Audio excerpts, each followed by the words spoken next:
want to thank everybody for joining us on this final keynote. This is a very important one. I've seen the abstract around the keynote, and I've talked to some people about it, and it's truly an exciting topic that they're going to be talking about. The name of it is Closing the Competitive Revenue Gap. And we have 3 people. I'm not going to read the entire bio, so forgive me. Please connect with everybody here on LinkedIn. The speakers, on LinkedIn, you can find more about their bios. But first, we have Dan Hamilton, who's a VP of Competitive Intelligence at Salesforce. Spent over a decade in competitive intelligence, both as a consultant and practitioner. And then we also have Clara Smith, who's the Director of Competitive Enablement Services at Clue, an industry veteran with over 10 years of competitive enablement and intelligence experience. And then, of course, we have Katie Berg, who's the Senior Director of Marketing at Clue, AI-powered competitive intelligence enablement platform that helps businesses stay ahead of their competition. So with that, I want to have everyone please welcome Dan, Clara, and Katie. Thank you.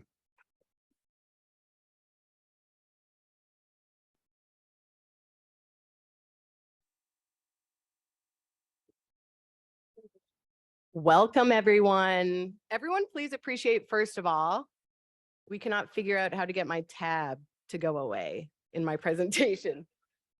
So that's really great. We're starting on a high note, but super excited to be here. I'm here with a really killer crew that I'm super excited to talk with today and moderate a panel. We have Dan Hamilton, VP of Competitive Intelligence at Salesforce. Give him a round of applause. Woo! And we have the former Senior Product Marketing Manager from Slack and the most recent person to join our team here at Clue as Director of Competitive Enablement Services, Clara Smith.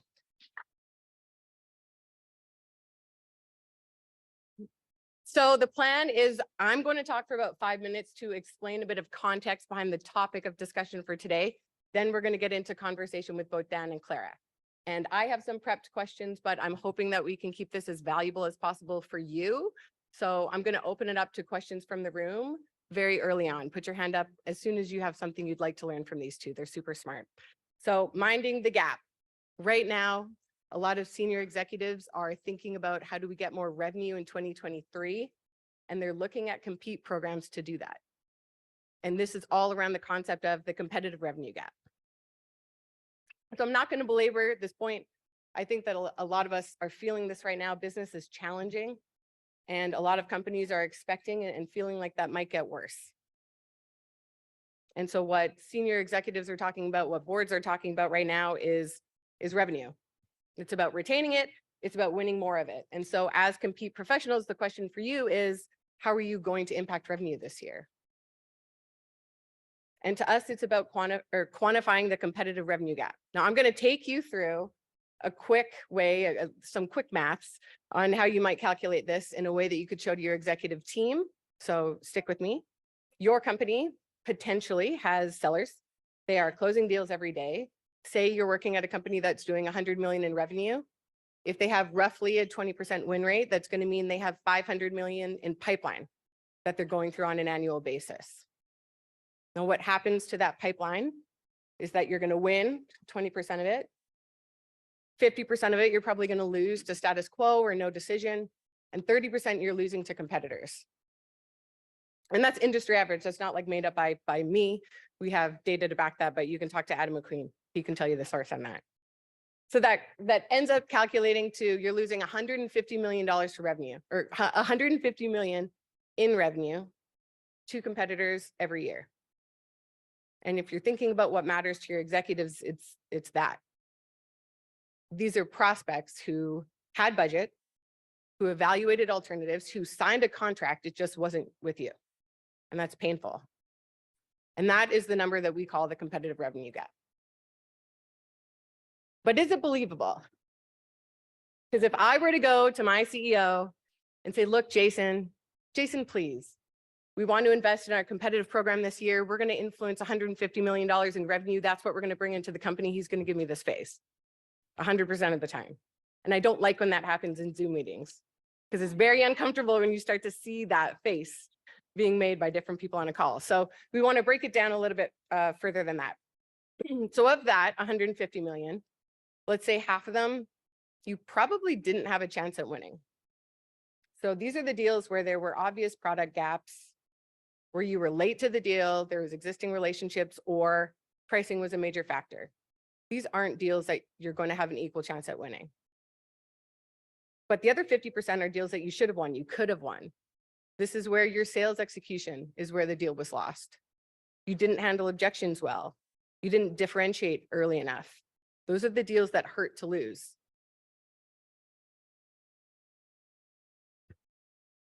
So when we take 50% of that first number, now we're looking at 75 million. I'm still not going to show this to Jason. There's no way, but that's the amount that could have been yours. What I am probably going to show him is a fraction of that. So if I say to Jason, I think that with the right compete program executed well, we could tip 1 of every 10 of those winnable deals, that would equate to $7.5 million. That's not insignificant in this market at all. And this is the reaction I think I'll get. Ideally with his shirt on. So I've established the problem, but now I need to establish a solution. That's going to be his next question. And there's many ways that you can close this gap. I'm going to run through a few, tell you why they're not the answer that we want. Product changes, very reasonable and very important, but the duration of that is very long term. That's not solving his problem within the next quarter, which is when we need it. Pricing changes are going to cost too much if we're just trying to lower our price to win more deals. Hiring better reps is going to take a long time too. Hiring, enable, onboarding. This is not like feasible within a quarter or two. So we end up with competitive enablement being the fastest, cheapest, easiest way to win more revenue, increase your sales efficiency, and narrow your competitive revenue gap without needing any more pipeline, which is also a challenge this year. So that's the concept, and the steps that I put out to you is to credibly quantify the gap, going through the process that we went through, establish why your compete program is the fastest path, and then measure your impact. So that's my quick spiel. Now we've put a few resources to help you get started on this. If you go to clue.com/skip, you're going to have access to our competitive revenue gap calculator, as well as an executive business case template to help you build a business case up to your executive team this year. That is it from me. And now we're going to get started with some questions. Let me bring it up on my mobile phone. First, Dan, we've spoken about this concept before, this concept of the competitive revenue gap. What does this look like with your leadership team? What are the conversations you're having? Yeah, absolutely. So this is very top of mind for us right now. I know we're going to talk about the economy and how we're shifting priorities and whatnot, but this is very relevant. We actually had a all company kickoff a couple months ago where we presented our competitive revenue gap to the whole company. We said, listen, this is our win rate. If we just increased it by 3 points this year, which is very achievable, this is what it would translate to. And we shared that with the whole company. We were really open with it. And that's helped us really kind of marshal everyone around this idea of like, there are little things that we can do that do end up having a huge impact. So this is an incredibly relevant point for us right now. And Clara, any thoughts when you think about the conversations our customers are having with executives? Yeah, I would say that if you're not having this conversation, your job security is on the line. I think compete has gone through a lot of highs and lows in recent times. You can talk to anybody here about that who've gone to previous SCIP conferences. But when you think about how do you quantify the impact of compete? Why do we have a job today? And most importantly, how can we secure our job for tomorrow? It's quantifying this, and then most importantly, doing something about it. And I've seen countless examples of customers who are doing something about this today. And we had talked a lot about how do you get a seat at the table. Solving this gets you a seat at the table every single month. Let me add one thing too. That's such an important point. Like, so in our space in tech, there's kind of like two sacred cows when it comes to headcount. There's sales reps and engineers.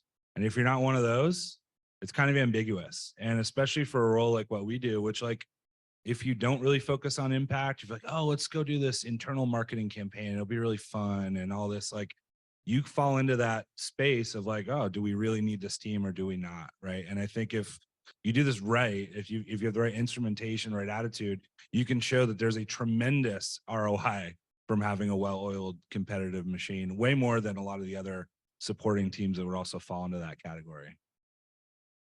Okay, this brings me to an interesting question. So what's your advice for changing the perception of being a cost center to a revenue driver, specifically around the balance between strategic and tactical? Because I know that that comes up a lot in the conversations at this conference specifically. Thanks, Dan. Well, I think at the end of the day, this is one, tactics and action, and then how you become strategic, right?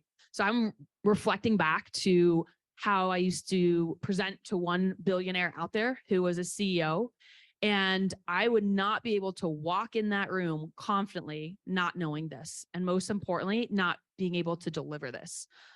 Funny story, yesterday we had a session on why Compete should start and be accelerated by sales. That room was packed, but my biggest concern was everybody not in that room. Because when I think about this, when I think about delivering this and delivering strategy, it's nail this and then scale it across every single department within your organization. Yeah, 100%. I mean, I think there's obviously uniqueness based on the industry you're in, what your go-to-market is, like how that works. For us, like it has gotten us to see the table. Like our executive team is very deal oriented, right? If you're not in the big deals, if you don't know the big deals, like you don't have credibility. So us achieving this has really helped us get a seat at that table. But I think also it's like, right. I mean, in our space, like we need to do things now, right? I want to call back to what you said, right? I mean, product changes, strategic alliances, all that, that's great. That's awesome. And when things are great, it's awesome to take a step back and, oh, wouldn't it be wonderful if we did this 5 forces analysis and, you know, understood our market structure and all this stuff. But like, we need to go win deals now. Like we need to make an impact like next week, next month. We can't wait 2-3 years. We have to keep an eye on that. Absolutely. Right. Because that's how we're actually going to change the game and kind of increase our differentiation at scale. But we can't just get stuck in that mode. Like we have to be in a mode of action. The only other thing I'll say too is like when we really focus on our sales teams, it helps us understand the steps needed for actual execution, right? It's so easy to come up with this, you know, concept. Oh, we should move into this adjacency. We should move into this region. We should come up with this value proposition. But a lot of times when you're kind of like a boardroom strategist or like a, you know, conference room strategist, kind of just like sitting back, oh, this is cool. You don't actually see the real tangible obstacles that prevent customers from actually buying the thing that you want them to buy in the way that you want them to buy it, right? And so for us, we've deeply understood those obstacles, and then we can be that kind of voice of reason back. It's not just about the strategic idea, it's like the execution of it that really matters. And so we're able to guide that by focusing on this kind of stuff. So I want to get into some deal support stories, if we can do that.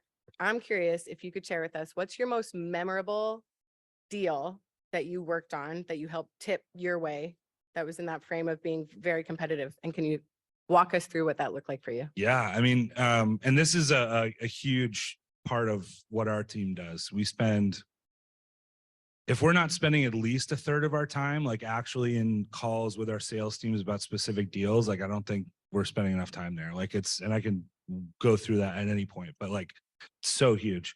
I have so many stories as a result. I think there was one that I really love is we had one of our competitors is a very, very well-known brand that we were kind of going after. And it was the kind of thing where like we had this one pocket and then they had this other pocket and they were trying to consolidate. And the competitor's CEO was very close with the CEO of this organization. They literally promised them the world. This company was at their keynotes and doing all this marketing for them. Like they were literally their biggest customer for this thing that we care about. And we went on a journey with the account team. It was multiple years. I mean, it literally, I think it was probably 1.5 years before we won the first real big deal, another 9 months before we completely cleared out like one side of the deal. And then even, it was actually just 2 weeks ago, we finally ripped them out of the account. And so the satisfaction of that is amazing because like, there's nothing better than like looking at a success story or like someone speaking in a keynote. You're like, you can't use that anymore. Like, I got you. Like, it's so satisfying. It's just amazing. But then because we were so deeply like, and those stories go viral in the organization, like our CEO is like talking about it internally and stuff. And like, we're latched onto that. I mean, we were given tons of kudos from the team. We went really deep with them. And it's just, I don't know, it's super fulfilling. But then again, it's like, that one deal, like, I mean, that paid for our team for the year, that's pretty nice too. So, but I mean, there's so many stories that we have like that. Yeah, I'll drop one in. I remember working at a specific company and supporting the largest car manufacturer in Europe. Probably couldn't figure out who that is. And this company was considering two solutions, just like every other deal out there. They're doing their due diligence. They're doing their check boxes on their comparison table. And I think the service that Compete, whether that's in front of the customer or behind the customer with your sales team strategizing, you are out hustling the competition because you care more, right? And we aligned with their use cases. Instead of bashing the competitor or throwing FUD or any of that, we out hustled them by saying, this is what you care about. This is the use cases that we deliver on. And this is why we can blow them out of the water, right? And by showing that, most importantly, we can deliver that in the customer success journey. And I do want to actually add something too, because I think it's not just what the story is, but like how, like what it looks like what does supporting a deal like this actually mean? Like, what are the steps, right? Like, because it's too easy to say, oh, we sent them a copy of the battle card and like we supported the deal and like it was awesome, right? To us, like when we jump on one of these big ones, we are an extension of the sales team. I mean, we are there every step of the way. We are in the prep calls, we're in the demo calls, we're meeting with the customer, we're helping with the pitch. I mean, we are literally going the distance with them. This is not like I think a lot of times CI teams want to try and deflect these kinds of interactions. It's like, no, I have so much other stuff to do, but we actually invert that model. We say, actually, this is the most valuable work to do because we're actually helping, but we're also learning a ton, like from seeing what this real customer is really trying to accomplish, what the roadblocks are. But then at the end, it scales, right? Because what happens when we win the big deal is every other rep in the company is like, how'd you win that big deal? Like, what did you do, right? They go to them for the feedback. And because we help them shape what that deal cycle should have looked like, they then take what we did with them and then they're our vehicle to send that back into the organization versus, hey, did you remember to go to this link to look at the battle card? And that's how you scale deal support. It's the elephant in the room. Every exec has asked me that, Clara, if you get hit by the bus today, what's going to happen, right? Absolutely, Dan. I would nail that. Absolutely, 1,000%. So can I dig on that just to Yes. get real specific? Because I know the tactical advice is where it gets really valuable. So you're in a high value deal. Are you starting out by saying this is like our strategy that we suggest going into this deal from a competitive lens, or is the rep saying this is my approach and you're giving feedback on that? Is that Either one? Depends on what's needed. Yeah. Like it's a very tailored kind of approach that we take. We try and identify the big deal. I mean, we're constantly looking at our pipeline. Like I can tell you, well, I'm not going to tell you, but I could tell you on my phone, like what are our top competitive deals right now by competitor, by product, by industry, how are they trending? And we can use that to insert ourselves in the cycle or through relationships we get pulled in or whatever. But the approach is sometimes we've got great reps that just need a little nudging. Other times, like we get on this first call, like, whoa, okay, stop right now. Let's rewind. We're going to start this whole thing over because you guys are approaching this in a way that's not going to set us up for success. Yeah, obviously everybody here wants their entire company to be able to tap into competitive whenever they need it, right? That concept of just-in-time competitive insights is really critical to delivering the intel where they can get it, where they live, just in time, right? And obviously there are deals that Dan can support and there's deals that, he's here at SCIP presenting, so he can't support those, right? So what does that look like when you scale that out? And I think every company is going to have their own magic sauce. Like we're here sharing from our experiences, but obviously the magic is in how you contextualize it. And when I've talked with a lot of customers in my 3-month journey so far with Clue, what I've seen is that companies that have a orientation around testing their positioning live are 10 times better than their competition. Why? Because they're humbled by their customers each and every day. How do you see them iterating on that positioning? Like the best customers that we have, how are they iterating constantly on it? Just like Dan said, right? By testing it live in front of customers. And then most importantly, building that culture of compete, right? So yes, Dan closed that deal. The CEO gave him kudos and everybody loves that. But it's how do we then take that example and put that on the stage, and then make sure to echo that across the entire organization to scale really the skills that each and every seller has. Yeah. And like tactically, one thing that I'll do is I'll invite our product marketing people to some of these calls so they can actually see it. You know, like it's so easy to come up with, oh, this is our value proposition and we think this is why we're awesome. But sometimes like you just you can't capture the real nuances of what happens in an evaluation, right? And so we'll force them, like, come listen to this. Like, these objections are actually really hard, and the way that you guys are setting up our positioning does not address those at all. You're actually making us fall into a trap. But if you force them to like experience that and feel uncomfortable, like it actually works out for the better. Any questions from the group, or I can keep going?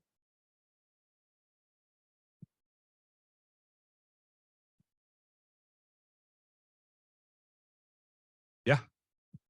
Hey, I'm from the competitive team. We're here to help. How can we help you? Like if they don't already know us. I mean, the good thing over time, this creates a flywheel, right? Because so with us, the number one place that our reps go for information is each other. It's not like a tool. It's not a thing. Like, and so after you do this over time, you build up this reputation in the sales team. And then the other thing that happens is reps that you helped out earlier in your career now become sales leaders. And they're like, did you guys talk to the competitive team yet? Right. But yeah, like if you don't have that, I would just be like, is a sales rep not going to take your help? Like, yeah. Oh, like how we introduce ourselves? It depends on, I mean, we're always transparent with it. I mean, I'll usually say, like, if I'm on a customer call, like, hey, you know, I'm on the market strategy team. I spend a lot of time talking to customers, understanding, you know, why they choose us, why they choose the competition. And I'm just here to help the conversation however I can, you know, like just something like that. Yeah, in my world, I've had sales leaders make up titles for me. That usually doesn't work out well. You shouldn't do that. That's a bad idea. I cut that real quick. But obviously everybody has LinkedIn. They can find out your background. They know your titles. They can do all those searches that a previous session showed. So I think, you know, the transparency is really critical. And I think at this point, Compete is becoming a must have, not a need to have. So the fact that the customer is coming to me and talking to me, I know that the competitor is not doing that for the deal. So this is a service as a differentiator. So you can't afford to not do that and not introduce yourself. Sarah?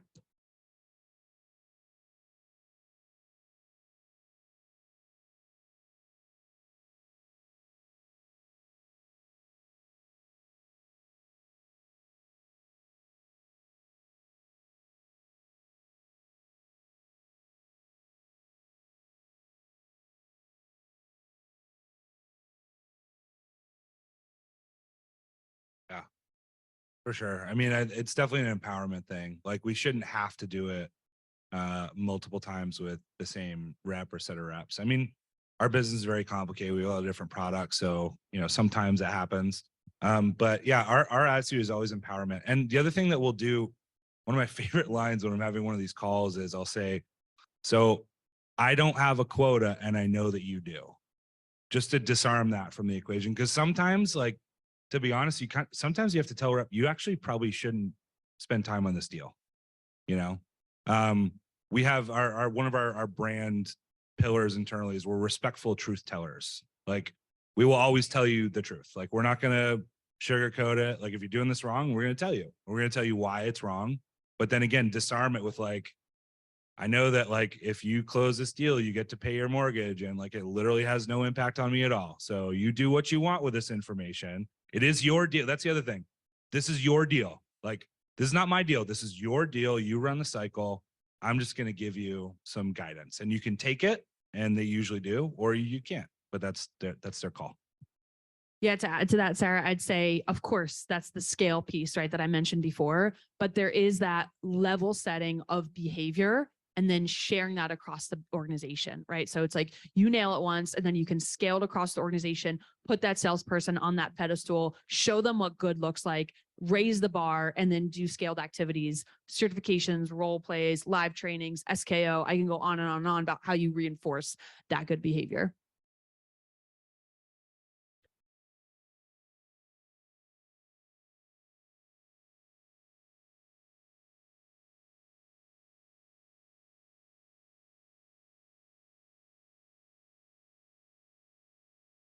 Yeah, for us, it's kind of two, well, usually it's kind of two things. One is obviously the size of the deal. If the deal, like that's our first lens, right? Usually our top deals get a ton of support anyways, but if there's like something in that list that maybe is at risk, like we are all over that. And huge logo. I mean, the other things that we'll use in terms of our judgment is this a reference customer for our competitor? Awesome. Let's go at it. Is there a very strategic new growth opportunity that we're pursuing that we have to go beat this certain competitor to start scaling this business? We'll maybe flex there too. But one thing that I always tell my team, it's not just about dollars. Like it's too easy to get obsessed over just the big deals, and there's so much you can learn from the deals in the middle and even deals down market. So like we'll do these, we don't have to go the distance with like a small business deal because it's a faster sales cycle, but we'll support a 50K deal, a 500K deal, a 5 million, $10 million deal. Like because, and a lot of that's also one other thing I'll add on that. Again, a lot of our executives just live in that world of like the biggest deals. And so they never even have a line of sight into what's going on in the middle band or down market. And so if we can use that for us to learn what's happening in those opportunities, that's another opportunity for us to increase our credibility, increase the level of insights we're delivering back, and to win-win.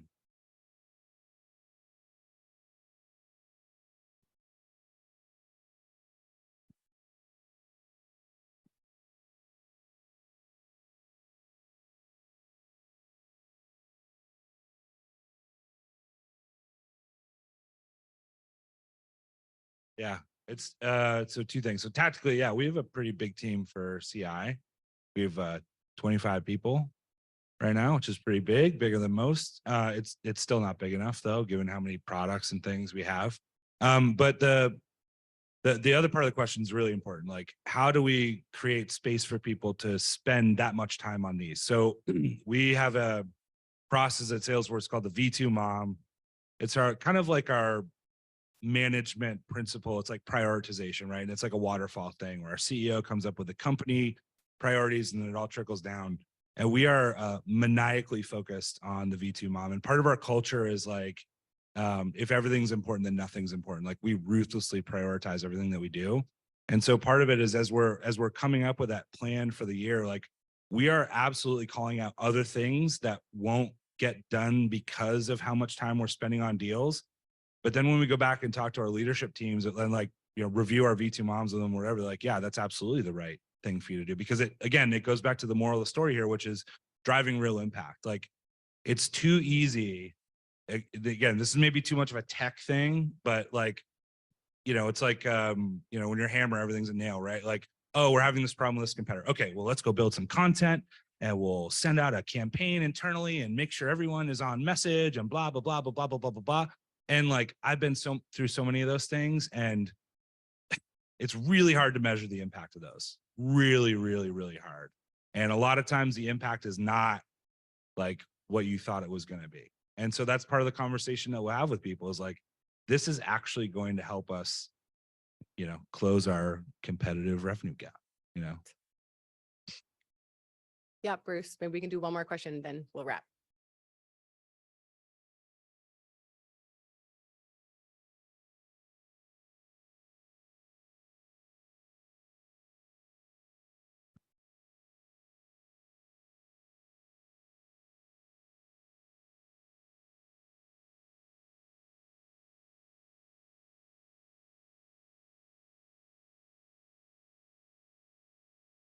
Yeah, we're lucky that we have a lot of tools. Usually, we like to buy a lot of companies, so we've got a lot of cool stuff that we can use. I should probably do a session on this next year at SCIP, like for like 3 hours, but I'll keep it quick. So foundational, right? Good, relatively good CRM data, analytics, everything like that.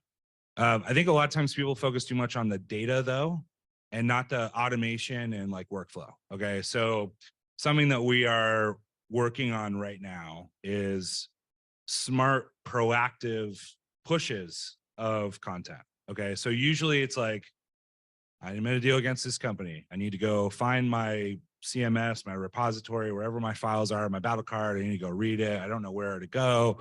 The battle card's hard to digest. There's maybe one question I need to ask on a battle card that's super long. And so what we're trying to do is like, we have all this really good data about our deals in our CRM. We know not just who you're up against, but we know about the deal. We know about the health of the deal. Has the deal pushed recently? Has the forecast judgment changed? Like, what other attributes do we know about this opportunity to say that maybe it's at risk? And so one thing that we can do with that data is use a workflow and pop a notification to someone in Slack. Hey, like, we see you have this deal and it looks like maybe it's at risk. Click this button to create a deal support request with a competitive team, right? We can also do that with content. So if I know that you're if you're in the demo stage against competitor X, like I know who you are, I know that you're there, I know what the deal is. And if I have like a little card or something that's like how to prepare for a demo against this competitor, well, instead of making you find that, why don't I just push it to you where you already live, like something like a Slack in our case. So that's where we're really excited, is like the automation opportunity versus just the data. And once you've got that data kind of clean, there's so much cool stuff you can do to scale. And then that goes back to the scale thing too. Okay. Yeah, I'll add one thing is, if you're not thinking about this, your competitor is already thinking about this, right? So absolutely double down. Dan on stage next year, 1000% workshop, share all his secrets. Yeah. But honestly, like I agree that the delivery is just as important as the content quality. Because if you do one without the other, neither of them are going to land, right? And then like with what Dan said too, and based on a recent customer conversation that I had just last week, when you enlist the support of sellers and also create that culture at every single level of the organization, each and every employee at your company becomes part of the Compete team.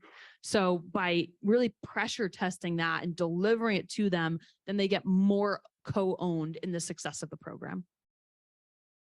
Amazing. Thank you so much for being here. Thank you so much for being here also. This has been awesome.